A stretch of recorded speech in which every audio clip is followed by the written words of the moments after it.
Hello everybody, welcome back to Let's Play 9 Hours, 9 Persons, 9 Doors. Last time we got one of the bad endings, the axe ending. But today we're going to essentially start things anew. We're just going to start from the very beginning of the game and work our way towards another ending. Thankfully, we are able to fast forward through all the text, which is less than ideal compared to the HD ports that allow you to just immediately skip 2 chapters, but I mean, this isn't the worst thing in the world, aside from the fact that you have to redo the escape rooms, though the solutions don't change, so there is that. But yeah, the story is going to play out exactly the same, and for these first few choices where it's like, oh, who will open the door with Junpei to see what happened to the 9th man, those are just minor, like, things that only affect, like, some flavor text here and there. For major decisions, though, of course, I won't be fast forwarding and we'll go from that. And I mean, we're going to be replaying through this section of the game 4 more times, including now. So we have other times where we can just like take a look at the text there. But yeah, so like I said, the story is going to play out exactly the same. Junpei wakes up in that cabin. It's flooding. In the middle of escaping, he remembers that he was kidnapped by a guy in a mask who knocked him out with some white gas. He meets up with everybody in the main hall. They see that they have to take part in this like little escape room thing. 9th man tries to escape on his own, kidnaps Clover. Well, not really kidnaps, but just takes her hostage to get a door open. He gets through, doesn't have enough people to open the door at the other end, blows up. Snake reveals like the instructions he was given, so they all know how to play the escape room. Ignore the phone in the background. Or, well, I mean, I say the escape room, the nunnery game. It's just one big old escape room. It is what it is. And yeah, then the team splits apart and decide if they want to go through door 4 or door 5. Oh, and yeah, they met each other, gave each other code names. Junpei saw June or Akane, their childhood friends, etc., etc. So yeah, all of that still plays out the exact same. And yeah, I'll see you at the choice, the first major choice of the game. Because unlike last time, today we're gonna go through door 4. So I'll see you there. Okay, so now that we're back to the first major fork in the game, instead of going through door 5 this time, we're going to go through door 4. It should be fine.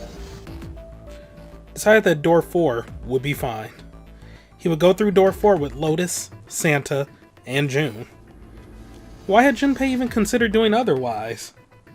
He would be there for June. For Akane, Kurashiki. That seemed good.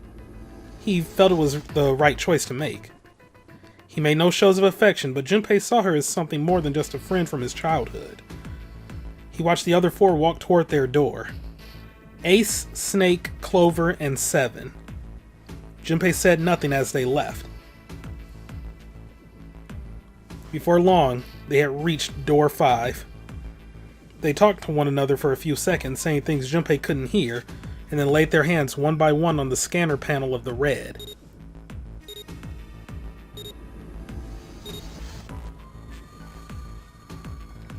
Ace grabbed the lever. His face tight with determination, he turned over his shoulder to look at Junpei and his companions. Goodbye. Be careful.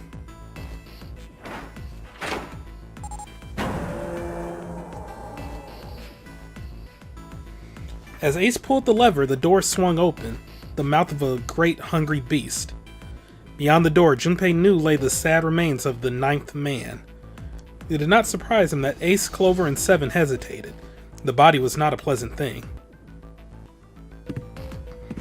Snake had no such problems. His blindness made him immune to the horror. He stepped through the door, his feet making a wet splack in the pool of blood. Do you intend to kill me? I assume you haven't forgotten the door only remains open for 9 seconds, have you? Snake had not even bothered to turn around, but the other three steeled themselves and stepped through the door.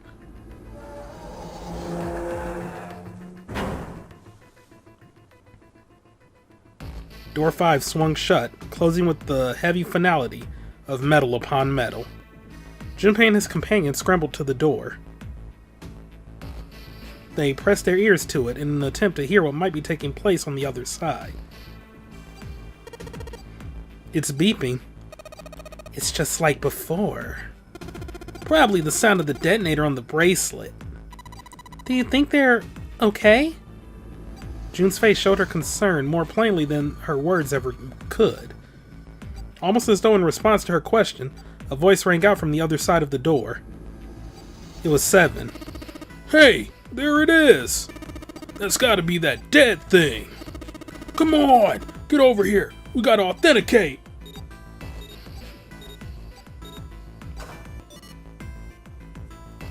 The beeping stopped. The sighs of relief were audible even through the heavy door. Phew, looks like it stopped. Junpei and his companions leaned away from the door and breathed a collective sigh of relief on their own. Of their own, rather. Hey guys, are you doing alright over there? They heard Seven's voice, but it wouldn't hurt to be sure. Yep, we're fine. Despite the recent danger, Clover's voice was as bubbly as ever. Oh, hey, I'm gonna tell you about this whole dead thing, okay? The dead is just like the red, but the color's different. You know how the red was red? Well, the dead is blue. Other than that, it's just like the red. Authenticating is the same too. Awesome, thanks, that helps a lot. Well, we should probably move on now. You be careful out there. Roger that.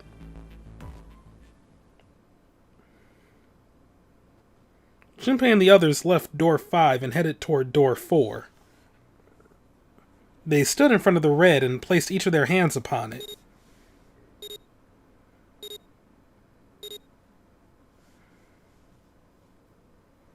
Four asterisks appeared on the screen. Junpei grabbed the lever and turned around. You guys ready? Yeah. Sure. Let's go. None of them looked particularly optimistic, but their faces were set. Junpei nodded to them and turned back toward the red. Alright, let's go. With strength and determination, he pulled the lever.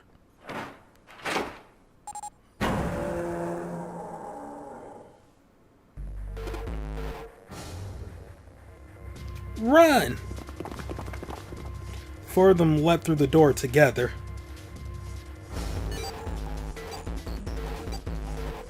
The moment they had passed through it, each heard a cold electronic sound coming from their left wrist. In the center of each bracelet, a red skull appeared and began to flash. The detonator's countdown had begun. In the long moment that each of them spent staring at their wrists,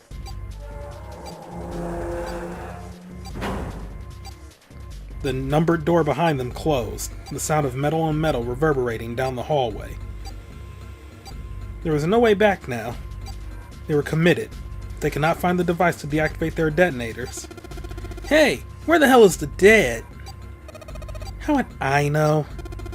Don't give me that crap. Start looking. I already am. They began to run, eyes looking frantically for the device that was the key to their salvation. The hallway they found themselves running down was a long one, easily 300 feet in length. On the right side of it stood a series of wooden doors, all nearly identical. If they had taken time to think, they would likely have discerned that the doors led to cabins. Don't tell me the dead is in one of those rooms. Oh no! How many rooms do you think there are? Junpei was too frightened to count properly, but at his best guess there were 7 or 8 of them. Ah, fuck. There wasn't time to count them to be sure. Junpei ran to the nearest door. He grabbed the knob and shook it hard. It wouldn't open. It didn't feel locked, more like someone had hammered an iron plate over the other side of the door. Junpei turned around to find another door and saw that his companions had already run to the doors, two doors of their own. They did not seem to be having any more success than he had. Their own words confirmed his fears. Shit, this one's no good! Same here. It's not moving. June was the last to speak up. As Junpei looked in her direction, his eye caught something he hadn't noticed before. A small red light. It flashed at him dimly from the end of the hallway. That's it! Over there! Even as he yelled, he ran. He grabbed Santa, Lotus, and June and pulled them toward the light. Santa called out to them as he ran. Hey, how many more seconds do we have? How would I know? Our time limit is 81 seconds. I know that, goddammit! I'm asking you how many seconds we have left! In all likelihood, Junpei figured, nearly a minute had already passed since the door had closed behind them. If that was true, urgency foremost in all of their minds, they arrived at the end of the hallway. The dead sat on the left wall, blinking almost tauntingly at them. Hurry! Junpei grabbed hold of the machine, his hands slick with sweat and shaking. He slammed his hand against the scanner panel. The other three quickly followed suit. With a grunt, Santa yanked the lever downward.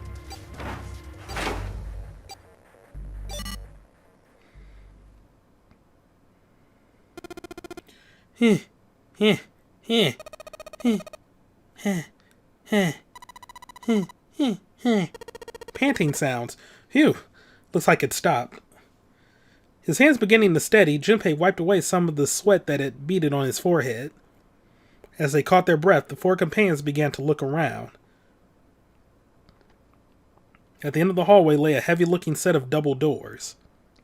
Set into the walls of the hallway on either side of the larger door were two smaller ones. They all needed inspecting, but Junpei began with the largest of the three, the double doors. How many times had he come across similar doors with similar results, he wondered. Or perhaps, he corrected himself, more a lack of results. Whatever the reason, the door remained firm and unyielding, and refused to allow Junpei or anyone else passage. Near the handle was a small keyhole. Above the keyhole was a small symbol engraved in the brass. Mail? He wasn't quite sure what to make of it, and stared at it for a moment in confusion. It was June that corrected him. No, that's not the symbol for mail. That's probably the symbol of Mars. Well, technically they are the same symbol, but I saw a number of similar symbols near the main stairway. The symbols of the solar system. The Sun. Saturn. The Earth. At least, that's what I'm assuming. So, this isn't the man symbol? It's a symbol for Mars? I think so, yes. While Junpei and June talked, Santa had disappeared. They turned to find him some distance down the hallway. He had gone to check the other doors. Eventually he reached the last of them and jogged back. It took him only a moment to catch his breath again. Here's the deal. None of the other doors open. Then that must mean we only have 2 more doors. Lotus examined the doors on either side of the large double door. Each one had a metal plate attached to it. Junpei figured they were probably room numbers. The door on the left read B92, and the door on the right proclaimed that it led to B93. Alright, let's open them. Yeah! Junpei put his hand on the doorknob for the door that said room 92.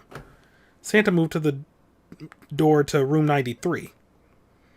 They made it through the numbered door alive. There was nothing more to be afraid of. Junpei and Santa looked at each other and nodded. 1, 2, 3. In unison, they pushed against their respective doors and promptly found themselves in a new room. June followed Junpei as he threw open his door. They turned around and saw that the door on the other side was open as well. Through the door was another person, his mouth agape. It was Santa. Hey, it opened. Yeah, it did. Junpei and Santa looked at each other. They had not expected the doors to yield so easily. Lotus's calm voice broke into their thoughts. Maybe this is all part of Zero's plan. I can't say I enjoy being treated like someone's puppet. As she headed for room 93, Lotus continued. Well, now we have these 2 rooms. I'm sure there's something in there that'll help us get out of here.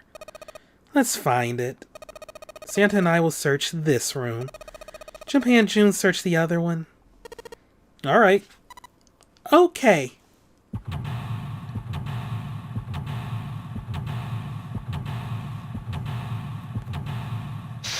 Alright, them's a lot of areas to examine, but we got this. Welcome to the second class cabin. Yeah, boy. Okay. What's that? That vase looks expensive. Wonder how much we could get for it. Are you gonna steal it? I like her style. It is! This is kind of a weird looking picture. Do you think it's an abstract painting or something? It looks kind of like a demon with an elephant-like nose, sucking on a human being's brain. Where the hell did that come from? What's her brain made of? Can't say I'd mind finding out a little more about what goes on in there. It's kind of weird looking picture. It's a weird black and white design. Looks like there's a room on the right side of this picture. Okay. That is indeed a picture. A very good picture indeed. That's the bathroom wall. I thought that was a shower curtain. There are square tiles all over it. That's the shower knob. Let's see if anything happens when we turn it. No water is coming out. And shower head, nothing special. Now let's check the toilet. There's nothing there. The tank's empty too. There isn't even any water in it. Collection of full and partially depleted rolls of toilet paper. Someone was well prepared. There's nothing too suspicious about it. Shower curtains, huh? Let's try closing it. No one has used it in a long time. Now I can see the full expanse of the shower curtain in all its waterproof glory. There's nothing. Suspicious. It's just a normal old shower curtain. A narrow shower. And I'm standing in it with June.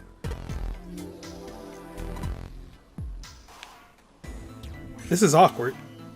Time to open the curtain.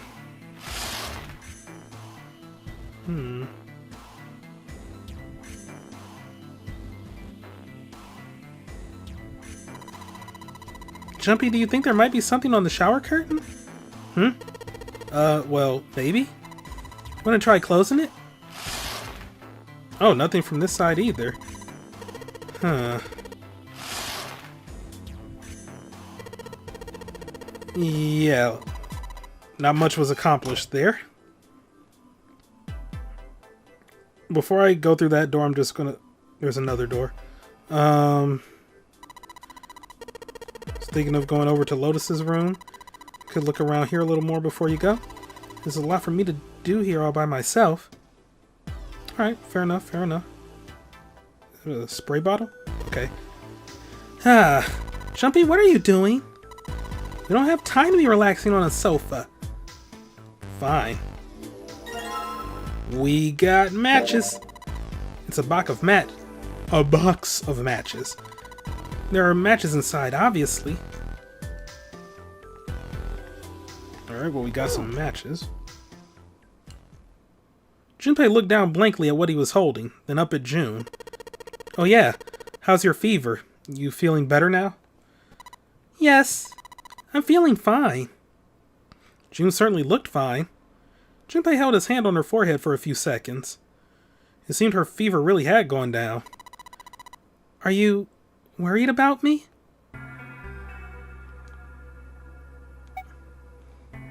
Let's be honest with ourselves here. Yeah, I guess I am. June blushed and giggled. By the way, Jumpy? How did you end up here? What do you mean? I told you earlier, didn't I? There was a man with a gas mask when you got home at night. You inhaled some white smoke and passed out. When you woke up, you were on D-Deck. Yeah, that's it. But is that really the truth? What? Jumpy, are you hiding something from me? No. Why would I? Well, if you think about it, this is awfully suspicious. I mean, why would two childhood friends bump into each other in a place like this? Hey, I could ask you the same thing. Are you hiding something? What would I hide? Well, I don't know. Anything? I mean, you're hiding it. How would I know? You mean like the number of men I've dated? Junpei's heart stumbled over itself. Do you want to know? He had to admit, he was a little curious. Oh my god. Don't worry. She smiled at him. Only 18. Times 0. Yeah, I guess I just haven't met Mr. Right yet.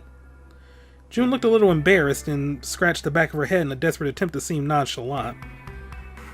This is like the most awkward flirting ever.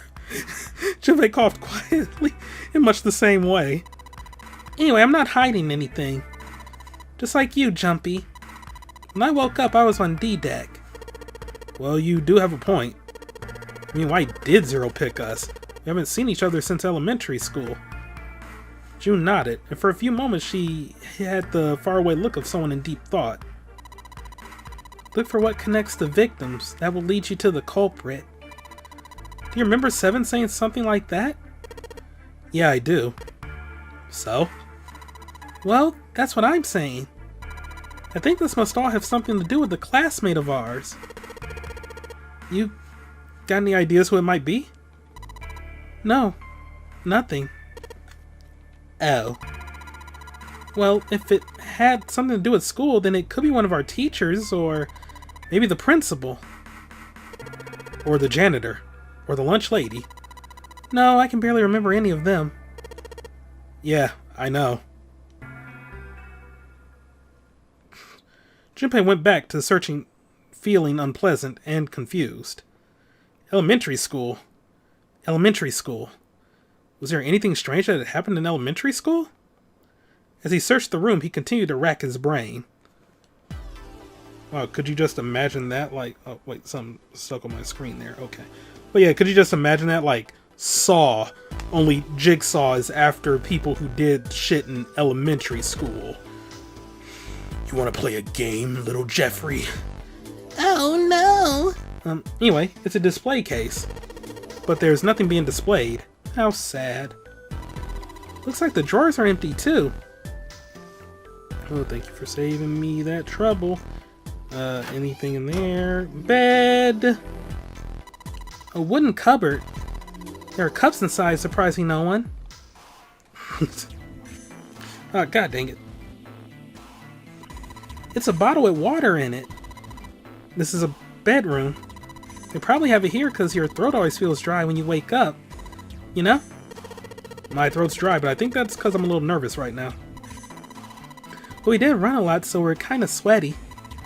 Hey, Jumpy, did you want to take a shower together? Whoa. Just kidding. Too late to take it back. My brain's already working out the picture. My throat was dry already. This sure isn't helping. That's a different kind of thirst, Junpei. This isn't a painting. Is it a map? It looks like a map of the ship's interior. Oh, this is a great find. I think it'll be really useful. Let's take it with us. It's not possible to use the map screen. Whoop whoop! Junpei took one last look at the map, then folded it up and slid it back into his pocket. June looked up as he closed it. This ship is bigger than I thought. Yeah, it's probably about 900 feet long. It must be one of those fancy cruise ships. Of course, it doesn't really look like a cruise ship. Everything in here is really retro. Even if it's some sort of style choice, there's just too much. Do you remember what Zero said? On April 14th, 1912, the famous ocean liner Titanic crashed into an iceberg. After remaining afloat for 2 hours and 40 minutes, it sank beneath the waters of the North Atlantic. Do you think maybe this boat and the Titanic have something to do with each other? That's a good point. I doubt he would have mentioned it if there wasn't a reason. Junpei took a moment to look around the room. Do you think this boat is... I mean, it's not going to be the actual Titanic. You can't really... Yeah, like, it's never been recovered. So, a replica of the Titanic. A replica? Yeah. You know, like a copy of the actual boat? Who on earth would make something like that? Fans? Crazy Titanic fans? Oh, yes. No way. Do you even know how much money that would take? No idea.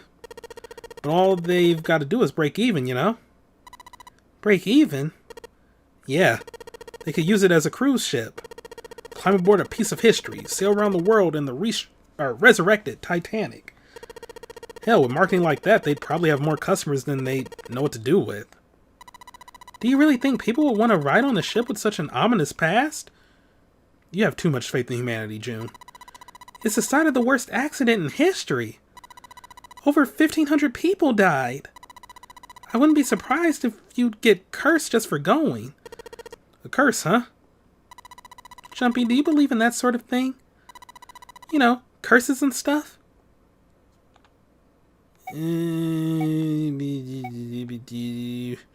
No, they're a load of crap. I'm cool. Sorry, but I can't really say I believe in that kind of stuff. Tact was not one of Junpei's many better qualities. What about you? Nah, I guess that's kind of a dumb question. Yes, I do believe in curses. In fact, I think it was a curse that sunk the Titanic. What? A curse sank the Titanic. The curse of the Egyptian mummy. Junpei couldn't understand how June had maintained a straight face to say that. Supposedly, the Titanic carried the mummy of the priestess Amun-Ra, which was stolen from a pyramid. And they say that the mummy had a history. Everyone involved with it died mysterious deaths. Come on, I'm sure you've heard of it before. Those who open the coffin will be forever cursed. Haven't you ever heard that one? So you're saying the Titanic sunk because of that curse? That's right. June's eyes had lit up with excitement, like a child with a new toy. That's stupid. I don't buy it. It's true! How can you be so sure? That mummy wasn't just a normal mummy. It was really mysterious, totally unbelievable. What is so unbelievable about it? Well, supposedly she was really pretty. Pretty? Yes. But she was a mummy. That's right. She wasn't all shriveled up or rotten or anything. She looked just like she was alive. Oh, I get it. It's that thing, I don't remember the name, where your body turns into some kind of wax? If a dead body is put in the right sort of environment, the fat in it turns into something kind of like candle wax, right? And... yes! Saponification. Saponification. I know how to say words. But that's not what it was. Huh? That's not it. She wasn't wax. Then, what is it? They say that she was frozen. What? Frozen? That's right. The whole body was frozen solid. You know how a human body is more than 60% water? Well, all that water was frozen. The story says that from the time of its discovery all the way through to when it got put on the Titanic, and even though it was carried through the desert, her body never melted. June and Junpei talked a little more, then went back to their investigation. But even as they did, his mind went back to what she'd told him. Ice that wouldn't melt, even in the desert. Could such a thing really exist? No. Even if it did, it wouldn't really be ice anymore, would it? The more he thought about it, the more his head hurt. Like he'd eaten his ice cream too fast. Alright. It's a light blue blanket with some designs on it. Someone's made the bed, or at least never unmade it. There's only bed sheets under the blanket. Nothing exciting. Look, there's 2 pillows right next to each other. Guess it's a double. Huh? What's up? You're turning red. Oh my god. Oh man, is her fever back? Hey, are you alright? Do you need to lay down for a minute? I'm fine. I think it's still a little early for that. Huh? Hey, seriously, are you really okay? Both of them are just, like, ungodly thirsty. A bed frame? Now we don't have to worry about falling off. I toss and turn when I sleep. She's blushing again. What the hell is she thinking about? Time and place, June. Good God. Anything under the pillows? No? Alright.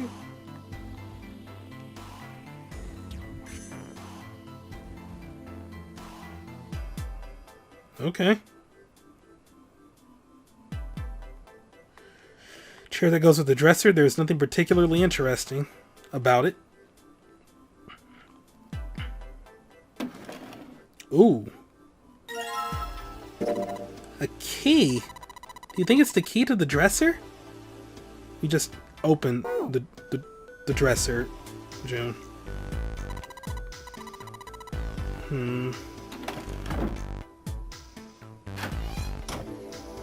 Okay, I think I've explored much of everything here. I'll check the other room. Jumpy, where are you going? I was thinking of going over to Lotus's room. Why? What do you mean, why? I'm just gonna go check up on them. Is there something wrong with that? Well, no. Come back soon. Sure thing. I'll leave the rest to you. Sure. Leave it to me. Alright, off to the other room.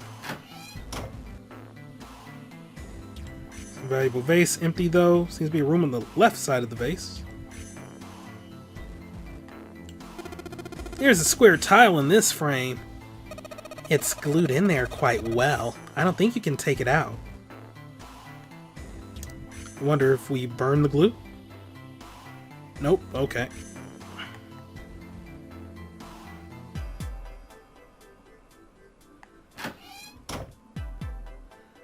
That's the wall. It's the wall, brother. Hey, wall! Is there anything in the toilet? Guess not. Tank's empty too. I'm noticing a trend, and the room doesn't have a shower curtain. This room? Well, there were shower curtains in the bathroom that June was checking out. But you're saying this bathroom doesn't have any? Yeah, that's right. There's probably a reason why.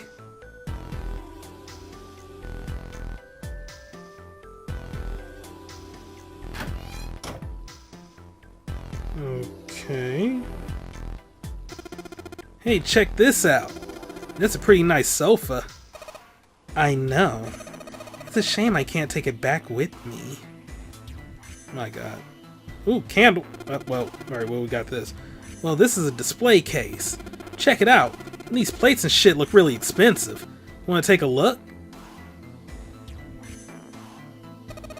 This tile. I think I've seen it somewhere. Yeah, I know. Kinda looks like the one we saw in the other room. You didn't go to that other room. Number of expensive looking plates in here. And a vase. Come on, you stupid thing. Open. It's locked? Yeah, it looks that way. Then we need to find the key that opens it. Maybe it's this one. Damn, guess that's the wrong key. Well, that means there's got to be another one somewhere around here. Otherwise, we aren't going to be able to open this thing.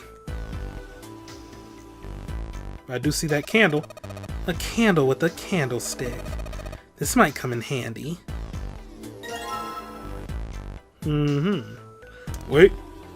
No, we're gonna get with that, and yeah. I know. If I use these matches to light the candle, we got a lit candle, fam. And then, tile a black and white pattern on it. Hey, there's a square tile in this frame. I think I saw a tile like that somewhere else. Okay, well, we're not using the lit candle with that, fam. No door. Okay. Awesome. With the light from the candle, maybe we can take a look around over there. But it gets so hot when I hold it. I want to put it down. Well, why don't you set it on top of the dresser? It's flat there. At least it won't fall over. Oh, yeah. Good idea. Oh, so the room would be too dark to explore. Okay. Hey! It's got pretty bright. Now we can look around a little. Okay. First things first. Dresser drawer, it's locked.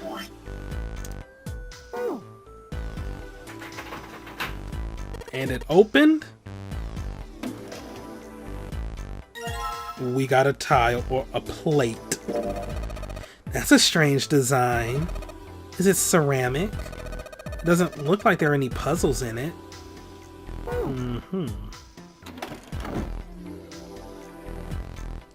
There's a picture of an old cruise ship. Is it the Titanic? A bottle full of water. I don't think we're going to need this for anything. Hey, Junpei! It's a cupboard! There's a freaking cupboard in here! Are you alright? Oh, don't give me that! Come on, a cupboard in a bedroom can only mean there's a safe in here! Really? Damn, there's nothing in here. Got me all worked up for nothing.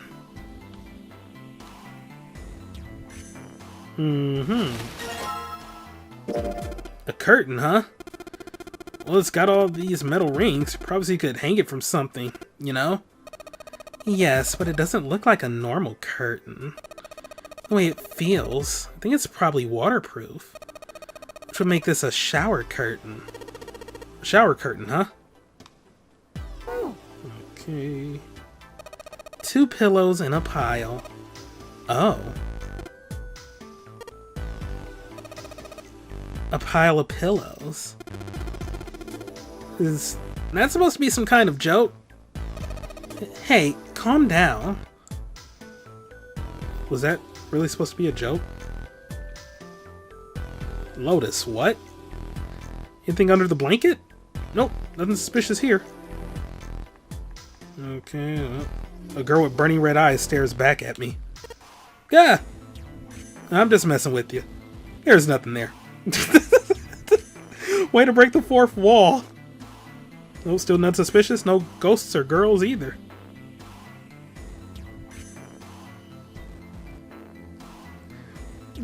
They're having, like, more humor on this side of things. I like that. Huh? Hey, what the hell? It just got dark all of a sudden. Maybe the candle got blown out. We should go see.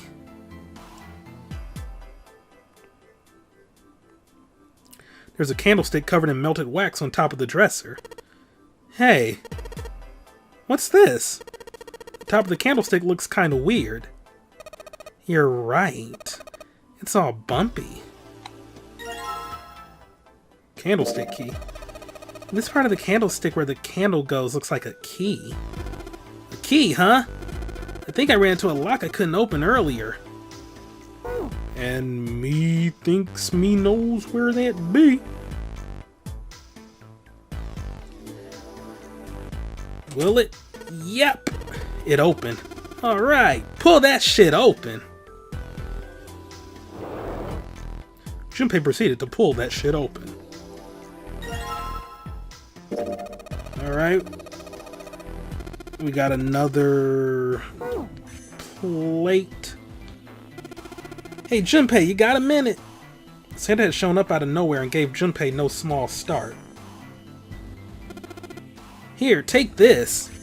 Santa pulled something out of his pocket. It looked like a bookmark. It had a 4-leaf clover in it. What is this? I found it in between some of the cushions on the sofa. Pretty sure it ain't gonna be any help to us, but I figured we might as well hang on to it anyway. Then why don't you hold on to it? Santa gave him a wry smile. You know what I hate most in the world? I got 4 things. Hope, faith, love, and luck. Hope, faith, love, and luck? Damn straight. And you hate these things? Yeah, you got a problem with that? Not really, but... Junpei tried to figure out how best to phrase what he wanted to say. What does a bookmark have to do with any of that? Santa scratched the back of his ear and looked awkward. Well, see, each leaf on the 4-leaf clover has a meaning to it, okay? And that meaning is pretty much those 4 words. It's like a flower language. Well, I guess it's not a flower, is it? So, leaf language, I guess. Yeah, you could call them leaf words. Leaf words. Junpei looked at the bookmark. Hope, faith, love, and luck.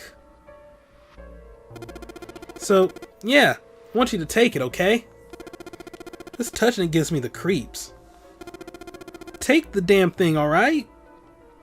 Santa pretended to shiver with disgust and shoved the bookmark into Junpei's confused hands. Junpei, what do you want to do? Nah, he found it. It's his. Thanks, but no thanks. It's kind of weird to be getting presents from another dude, you know? Junpei, no, toxic masculinity, Junpei. Who gives a shit? Santa's eyebrows went up. Apparently he hadn't thought of that. Well, I guess you do have a point. I won't force it on you. Sure you don't want it? I don't want it! You know what, I'll take it. Yeah, I don't want it. Why don't you give it to Lotus? Ah, good idea. Will do. Santa turned and headed off to the other room. Good lord, that was just like... Then like, wait a minute. You're giving me a present?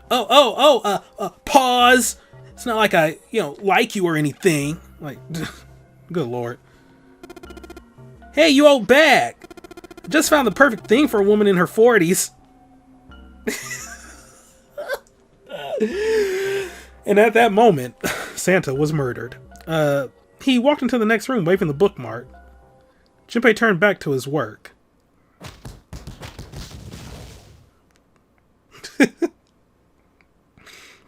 And heard a faint sound from the other room.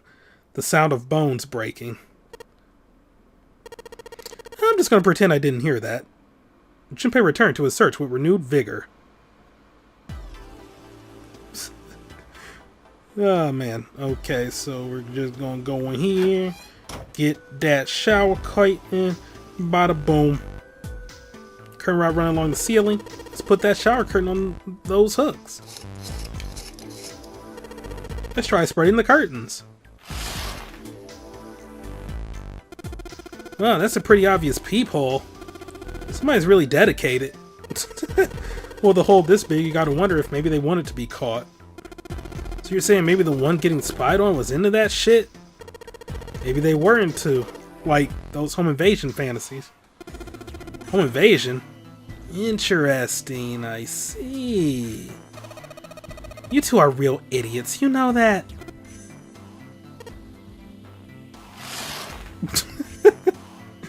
Alright, let's try it from this way. Try spreading the curtains. There's a hole in the curtain. If I look at it from a ways back, I can see a single tile.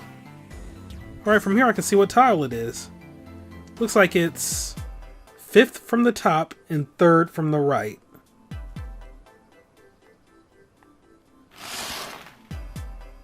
So, 2, 3. Alright, looking through this hole, I can see white tile 5th from the top and 3rd from the right. Let's have a closer look, shall we? Nothing strange here. Nope, the thing's not budging. Well then, that means...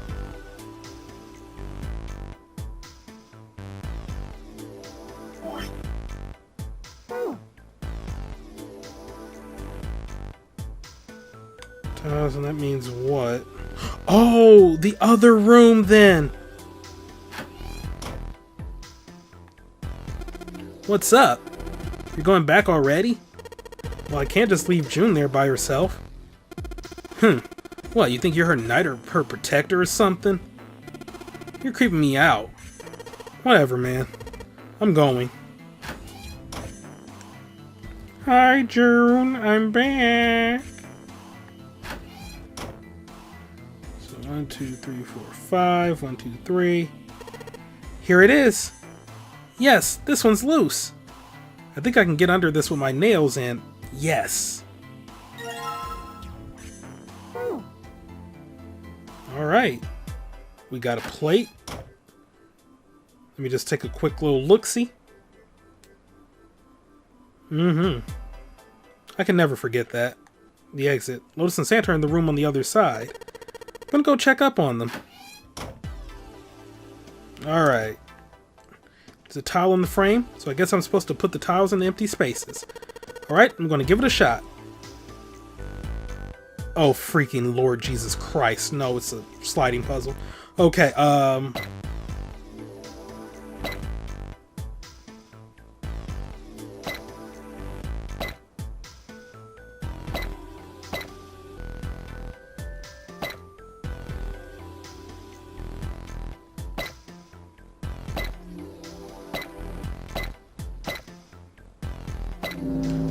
not bad, not bad.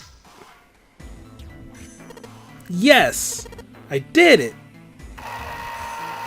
There. Picture complete. And there goes the frame. What's this? What do you mean, what's this? Pretty obvious, isn't it? It's a hole in the wall. Like a hidden safe or something, you know? Anyway, let's take a look. I think there's something inside. We got a Mercury Key. Whoa. This is one of those Mars Mars. Yes, I know my astrological symbols. The door at the end of the hallway has the same symbol engraved on the keyhole. Then that's gotta mean... Yes, you can use this key to get through that door. Alright. Junpei messed around a bit with the key he had. He looked blankly at the picture that slid down. What's the deal with this picture anyway? Santa had only been mumbling to himself, but it drew Lotus's attention. She looked at the picture and paused. I think I've seen this picture before. Where?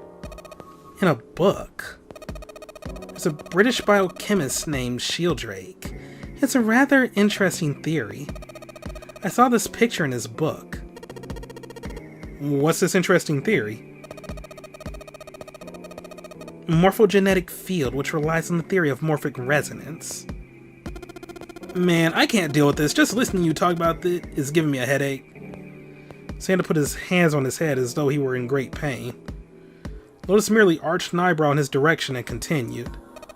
It's not a difficult concept to grasp. In essence, he states that the shapes of living organisms and their behavioral patterns are transmitted through a field not visible to the eye.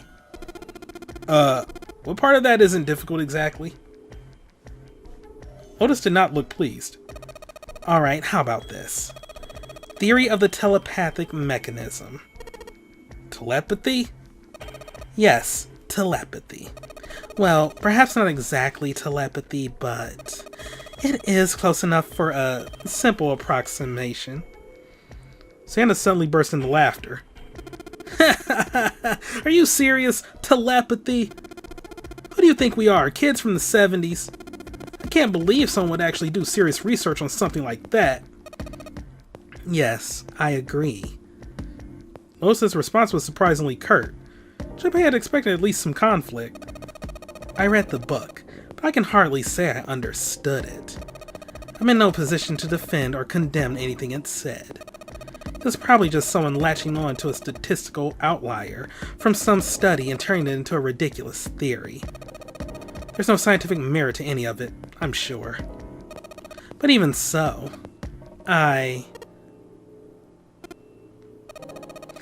Anyway, I saw a picture like that one in his book. Lotus indicated the picture they'd all been looking at. After a moment, she walked up to the strange picture, examined it, and then spoke. Hey, what do you think this picture looks like? Santa answered first. What do you mean? Isn't it just like abstract or something like that? It's just black and white scribbles. There's no meaning there. That's it. What about you, Junpei? Does it look like anything to you? I guess it looks like a man's face. A butterfly. I don't quite see it. A koi. That ain't no fish. A dog. I can kinda see it, but not really. A small boat floating in a lake. Nope. A Funyarinpa. Yeah. A Funyarinpa? See, I mean, this totally looks like one. Here and here. Junpei indicated parts of the picture that looked exactly like the other parts. After 3 seconds of silence, Lotus looked at Junpei. What the hell is a Funyarinpa? What do you mean, what the hell is a Funyarinpa? You mean, you don't know? How the hell would I know? How could you not know? That's practically blasphemous. Say you're sorry. Apologize to the Funyarinpa. Goodness, you are such a rude woman. Another 3 seconds of awkward silence went by. Lotus opened her mouth as she shook. Junpei, are you just screwing around? Forget it. I'm just gonna tell you. This is a dog. See, like this. Lotus pointed out parts of the picture, and eventually a dog took shape in them. It looked as though she had a point.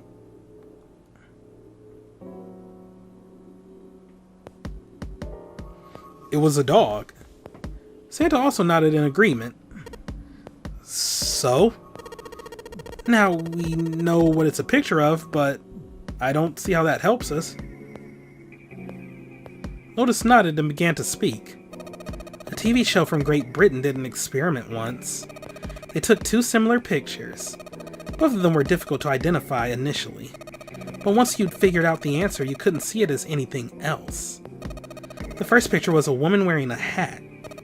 The other one, well, to make it easier, let's just say it was this picture of a dog.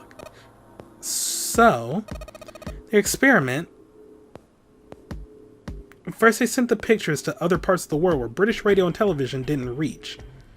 To Ireland, the US, Africa, Europe, etc.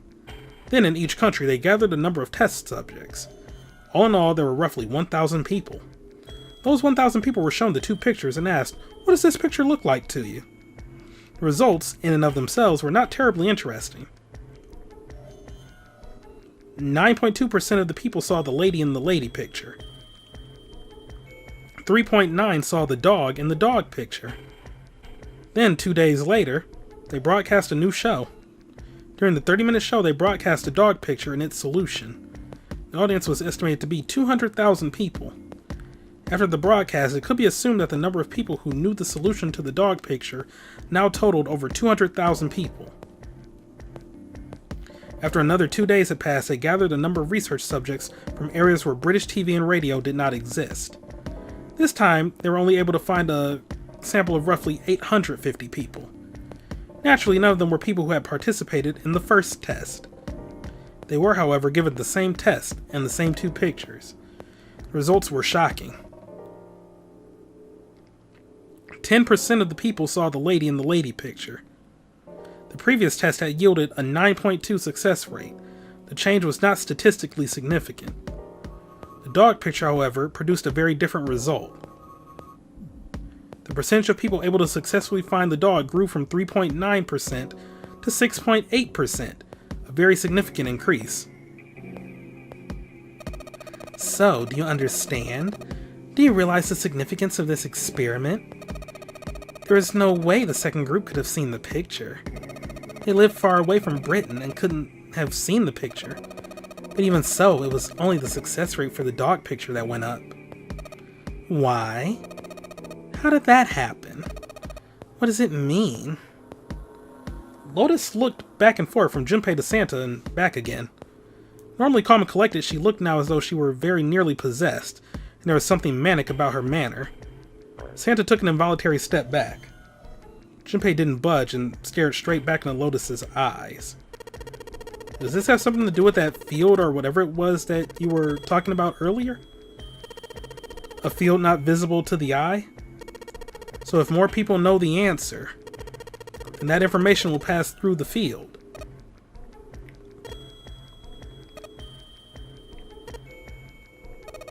Psych! Her manner suddenly shifted, and Lotus smiled broadly at Junpei and Santa.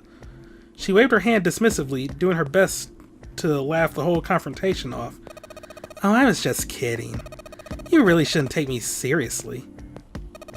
Well, I mean, the things I just told you about are true. They really did happen. But the results of that experiment really aren't anything to go by. They could have easily falsified them. In the end, I'm sure they were just in it for the ratings. They are a TV station after all. At last, it seemed that Santa had gained control of his composure. Right. Man, I gotta admit, you had me there for a minute. I, really thought you were serious.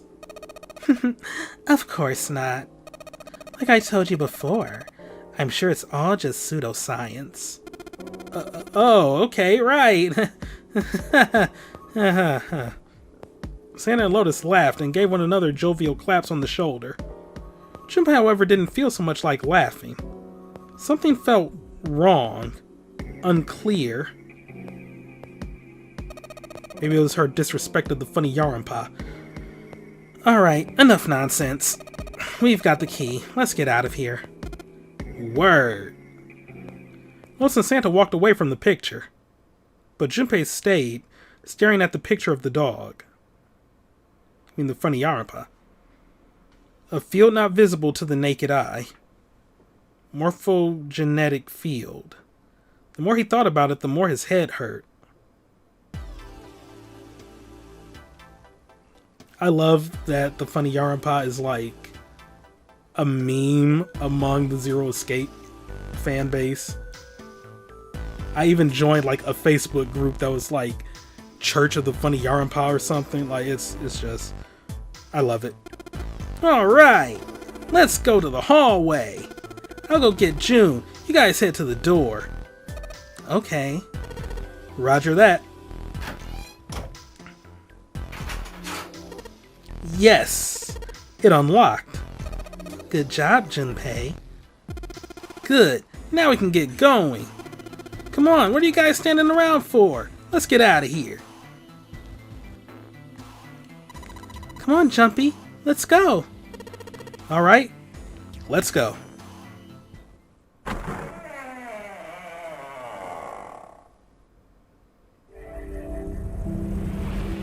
We did it.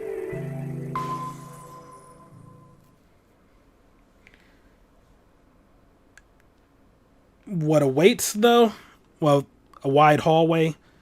We're going to be getting into that next time. Yeah. Yeah, nice, hefty little part there. We did quite a bit. We grew a little bit closer with June. Found out that both her and Junpei are incredibly horny. And, we learned about the Funyarinpa. Well, somewhat. We got introduced to it. But Lotus is a non-believer in that. And yeah, we made it out of the second-class cabin. Next time, we see what lies beyond. Thank you all for watching. Have a great day. And I will see you next time for some more Let's Play 9 hours, 9 persons, 9 doors, 1 wide hallway. Goodbye.